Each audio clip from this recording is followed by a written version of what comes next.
রাস্তার ধারে ভিড় করে সবজি ও নানা ফলমূল কিনছে ক্রেতারা, আর দোকানি ব্যস্ত পরিমাণ মতো ক্রেতাকে বুঝিয়ে দিতে। পাটাতনের উপরে সাজানো আছে নানা রঙের ফল, সবজি, চাল, মশলা আর চেনা অচেনা কৃষি পণ্য।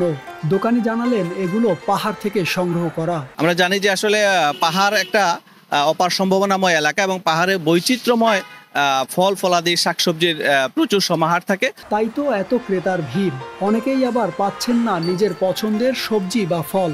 কারণটা একেবারে স্পষ্ট, ক্রেতার থেকে পণ্যের যোগান কম। আবার চাইলেও প্রতিদিনই পাওয়া যায় না এই কৃষি পণ্য।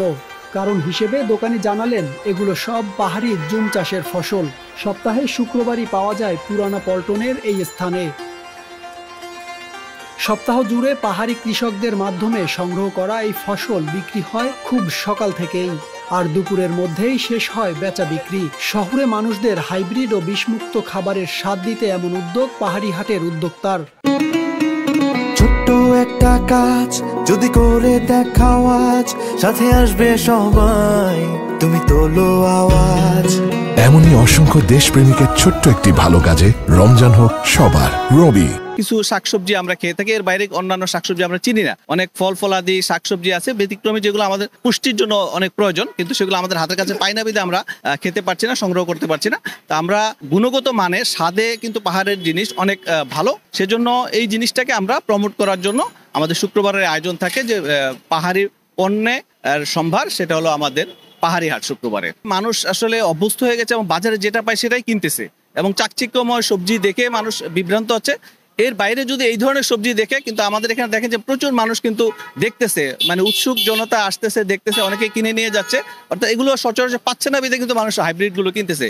যদি দেশীয় জিনিসগুলো হাতের কাছে পায়, দেশীয় শাকসবজি ফল ফলাদি যদি হাতের কাছে মানুষ পেত, আসলে মানুষ কিন্তু এটাই নিত। তো আমরা এই ব্যাপারে একটু সচেতন করে তুলতেছি মানুষকে, যে আসলে দেশীয় পণ্য বা দেশীয় ফল ফলাদি শাকসবজি, এটার যে একটা পুষ্টিগুণ বা স্বাদ ভিন্নতা আছে, এটা কিন্তু আমরা প্রমোট করতে চেষ্টা করতেছি। ক্রেতারাও খুশি হাতের নাগালে এমন ভেজাল মুক্ত পণ্য পেয়ে। তারাও অপেক্ষা করে থাকেন সপ্তাহে একদিন এখান থেকে সংগ্রহ করবেন সবজি, চাল, ফলমূল। যেদিন যেটুকু পান তাই ক্রেতারা সংগ্রহ করেন। ভেজালের ভিড়ে একটু হলেও নিরাপদ খাদ্য তুলে দিতে পরিবারের মুখে। এখানে আমরা হাতের কাছে পাচ্ছি খুব সাশ্রয় মূল্যে, খুব একটা বাজার থেকে পার্থক্য নেই। তবে মানে সমস্ত জিনিসপত্র, যেমন এখানকার সবজি, তারপরে কলা, পেঁপে সবই ভালো লাগে, প্রাকৃতিক, এরকম আমার কাছে মনে হচ্ছে তুল্যমূলক ভালো। এখানে এরা যতদিন আসছে, প্রায় 6 মাস হলো। এর আগে এইসব মাল কালেক্ট করতে আমি বাইরে যেতাম। বর্তমান ভেজালের ভিড়ে এরা যে নির্ভেজাল জিনিস আমাদেরকে সাপ্লাই দিচ্ছে, প্রত্যেক শুক্রবারের দিন উনি এখানে আসেন এবং দেন আমি যে কয়েকটা মানে সার্বক্ষণিক আমাদের সংসারে লাগে যেগুলো প্রতিনিয়ত, সেই সব জিনিসগুলোই উনি বিক্রি করে থাকেন। তো এই কারণে আমি এই কি বলা চলে যে ন্যাচারাল জিনিস যেটা প্রাকৃতিক, ওই এইখান থেকে কেনাকাটা করার চেষ্টা করি প্রত্যেক শুক্রবারের দিন।